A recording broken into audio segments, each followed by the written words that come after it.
Welcome back to Breaking News. News keeps happening, and we keep bringing it to you. But before we get to our story, make sure you're subscribed to Breaking News and hit the bell icon so you'll know when we post a new video. Also, after watching, join in the conversation below in the comment section.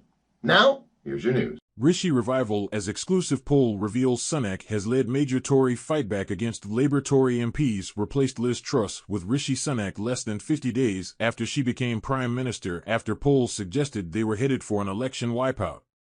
Rishi Sunak has led a major fightback for the Tories in the polls, knocking 11 points off Labour's lead less than 2 weeks after entering Downing Street. The latest Techne UK tracker poll for Express.co UK still gives Labour a 20-point lead over the Conservatives, but is down from an enormous 31% just a fortnight ago.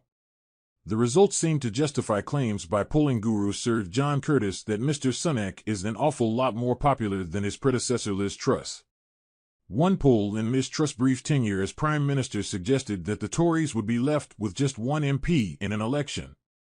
Michaela, chief executive of Techne UK, said, "It's early days for Rishi Sunak and his new government, but the fightback continues, as for the second week running the Labour lead has reduced with the Conservatives starting to regain their lost political ground. Labour have now dropped below the symbolic 50-point lead, falling 1 point to 49 points.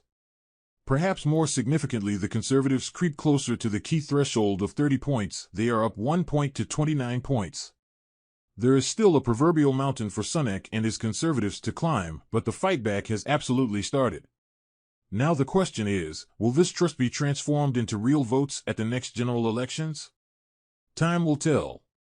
An indication of how far Mr Sunak needs to go before the Conservatives are back in contention is on the Electoral Calculus website, which offers seat projections on different results.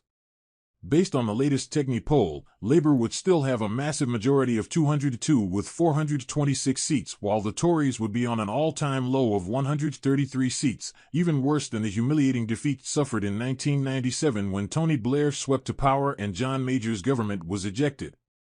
However, the polls has come despite Mr Sunak announcing that he will have to cut government spending and raise taxes, with the Bank of England predicting that the UK is set to hit a lengthy recession. The economic problems underline that a further fightback will be difficult for a Prime Minister who has to hold an election by January 2015 at the latest. Mr Sunak has also risked infuriating pensioners by refusing to commit to the 2019 manifesto promise on the triple lock for increasing the state pension.